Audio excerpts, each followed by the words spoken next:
I'm delighted to take part in this summit and want to thank everyone who has helped organise it. COVID-19 has affected every aspect of our lives in countries right across the world, but of course its impact on education has been especially severe.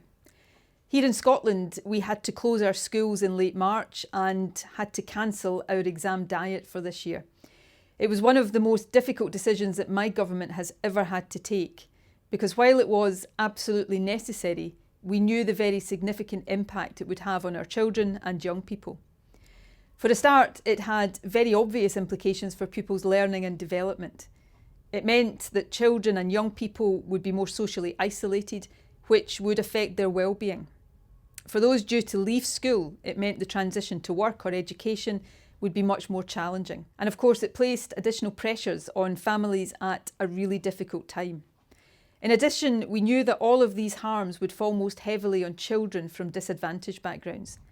The Scottish Government has done everything possible to mitigate the impact of these school closures.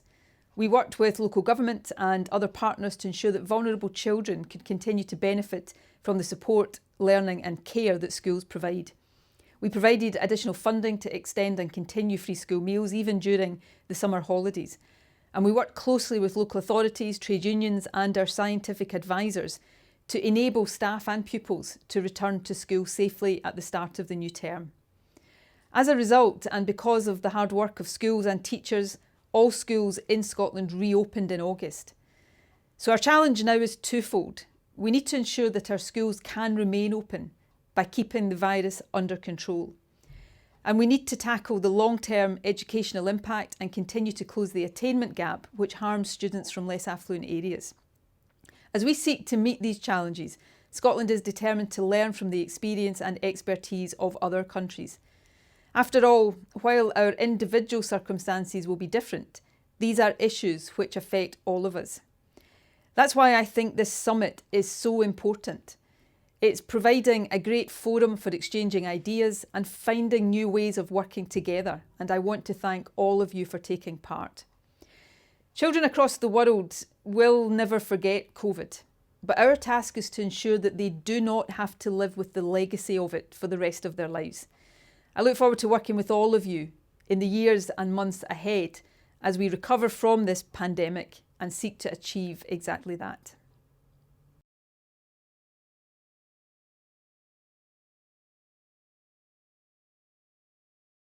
This is a very welcome opportunity to continue our very active engagement in the ARC organisation, and to record my thanks to all the colleagues for putting together what's a fascinating and, as ever, challenging programme. I want to pick up from the First Minister's contribution there in acknowledging and reinforcing the point that she made that COVID has had a profound impact on all aspects of life, and particularly on our education systems and on children and young people. But I think it's important, as we reflect on all of that, to think through what have been the elements that have come out of the COVID experience that should give us some heart and encouragement about our education system. Clearly there have been a lot of negative and challenging circumstances, but what are the things that should give us encouragement? Well, for me, there's a number of those. The first is that with 48 hours notice that schools were to close in Scotland, our schools adapted really quickly to what they had to do. Whether that was about finding every piece of technology that they could lay their hands on immediately to make sure that those young people that didn't have access to digital connectivity could leave the school within 48 hours with some form of electronic connectivity, or whether it was schools in my constituency putting plastic crates of pens and paper at the checkout of a local store in an area of deprivation to make sure that pupils could go in there and pick up free pencils, paper, jotters and other equipment to support their learning. Schools adapted quickly to the needs of pupils. Secondly, schools did things which ordinarily they wouldn't be doing. many schools organised for the delivery of food directly to the homes of individual households where they knew there would be financial challenges in the context of COVID. It also gave schools the opportunity to reach pupils in a way that would feel not at all intrusive to families, but which provided schools with an opportunity to do something that we rely on them to do in the ordinary course of the school term, which is to build relationships with young people so that we can support those young people through the challenges of their lives. So whether it was on delivering food or delivering learning and teaching to young people, schools adapted and changed the way in which they operated. The third element, and this became clear to me the more I kept in touch with schools during the COVID period, and I think this is probably the point that gives me most heart. Despite being closed, the schools continued to operate their sense of community. So schools continued to do things, to be engaged, to be connected with pupils, to be supporting their well-being, to supporting their learning and teaching. But as institutions, they were closed, physically closed. So my point is that our schools actually occupy not just a physical presence within our communities, but they occupy an emotional presence within our communities of being at the heart of relationships that sustain many individuals within our communities. Indeed, I felt that that aspect of being able to sustain the relationship between staff and pupils was one of the central strengths of what happened in Scotland's COVID experience. And I suppose lastly, the observation, this is not so positive an observation, is that whilst much of that happened in many parts of Scotland, I'd have to accept that in some parts of the country and in some schools it didn't happen, which makes the point about the variability within any education system, that you will have examples of extraordinary good practice and you will have examples of practice which is not sufficiently good and needs to be enhanced. So fundamentally for me, the lessons of COVID were that our schools, although there's lots of practical and technical lessons we can take from the process, fundamentally for me, our schools reminded us during COVID of the essential role they play in the building of relationships at the heart of our communities, which must be good for the well-being, for the nurturing, and for the development of children and young people within our society.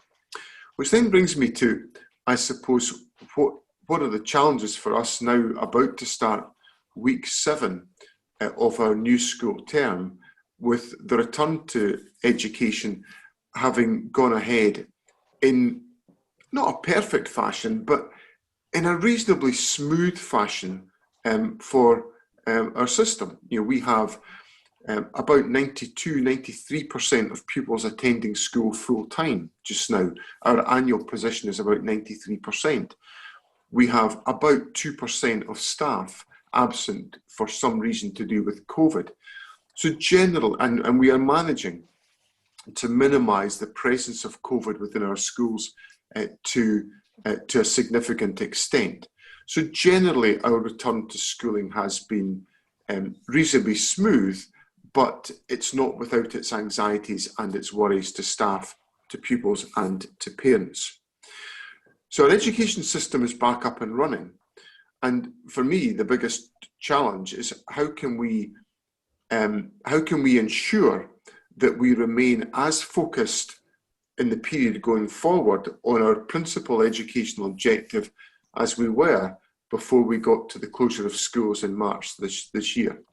And our biggest focus as a country is on closing the poverty-related attainment gap and on delivering the improvement in opportunities for children from the most deprived backgrounds as part of what should be the entitlement of every young person to have access to an excellent education within Scotland.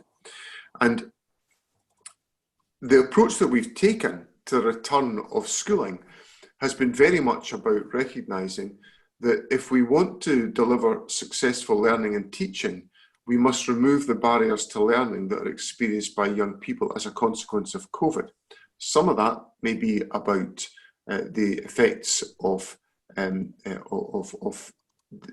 poverty during COVID. Some of it may be to do with the experience of trauma that young people may have had during the lockdown. So we've said to our education system, explore and examine and satisfy yourselves that you're supporting the well-being of children and young people to make sure that you remove any barriers to learning that they may experience. And we see increasing evidence that our system is doing exactly that. But what comes out of that is a necessity to make sure that we are constantly undertaking the work that is going to make that difference in closing the poverty-related attainment gap. And if I have a worry just now, it is the fact that the operational delivery of education is so much more difficult and complex in a post-COVID environment, with so many mitigations to put in place to keep the environment safe, that the focus that needs to be there to close the poverty-related attainment gap is an ever greater challenge to find the time and the space. And this featured in the reflections that we had as a system on our experience in Scotland on how we can do exactly that, how we can find the time and space to make sure that vital and critical work is undertaken. It also means that we have got to equip our system with the elements which enable it to deliver on that objective. And I think there's probably three elements which will not be unfamiliar to participants in ARC from the contribution of the Scottish delegation over a number of years.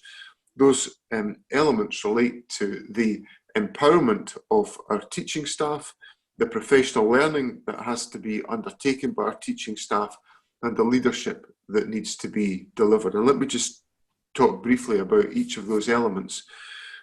On empowerment, we believe there needs to be a shift of balance within our education system, away from external regulation and intervention in the activities of the teaching staff to empowering schools to exercise greater discretion and greater flexibility in the delivery of education. That is not about changing governance structures, that's about changing culture within our education system to strengthen the role and the appreciation of the exercise of professional judgment and autonomy by members of the teaching profession. That brings me on to the second theme, which is about professional learning and about how we've got to constantly enhance the professional learning of educators. One of the models that we've habitually delivered to try to enhance professional learning is by trying to get teachers to leave the classroom to come to external professional learning processes. And in times of austerity and teacher shortages, it's been a challenge to get teachers to engage in that work because they simply couldn't leave their schools. COVID has forced us all to use technology such as the technology we're using today, which now means that in a whole host of different aspects of professional learning, teachers are now utilising the opportunities for professional learning through digital technology. And instead of having to go through the whole cumbersome and convoluted process of leaving a school to come to a different part of the country to engage in professional learning, we now have the ability to deliver this online. And we're seeing increased creativity within the education system about delivering that. Yesterday, a couple of teachers in Scotland ran an event called ScotEd, which drew together professional contributions from educators the length and breadth of Scotland, all delivered digitally from people's homes. And it was a truly engaging professional learning experience for everyone that was involved. We need to have more of that to engage that professional learning to drive improvement. Then finally, leadership. We have gone through a process, we're partway through it, we're by no means completing the journey, where we need to have greater and more emphatic leadership of learning at local level, whether that's in a classroom or in a school. And that again comes back to it's the flip side of empowerment. It's about rebalancing where the focal point of our education system is to ensure that we best influence the ability of learners to make progress in their educational journey. So on empowerment, professional learning and the exercise of leadership, we intend to concentrate our efforts and activities to make sure that our system is equipped with all it requires to enable it to close the poverty-related attainment gap. And one of the frustrations of COVID is that in the run-up to COVID, we were undoubtedly making progress in the closure of the gap, but COVID has most likely extended and expanded that gap, which has to be addressed. And that is the focus of our leadership just now. Two final points from me in relation to the lessons we're learning from COVID and how we proceed. The first, and this has been talked about in the course of the summit this weekend, is about the involvement of all stakeholders in the journey. We've successfully re-established full-time schooling in Scotland because we engaged all stakeholders and partners in that journey. The government didn't do this to the education system. We didn't force the reopening of the education system on our education system. We engaged everybody involved. Our professional associations, who are represented in our delegation in the ARC Summit, came from a position that they wanted to see the resumption of full-time schooling, but not unreasonably, they wanted to make sure it was safe for their members to do so.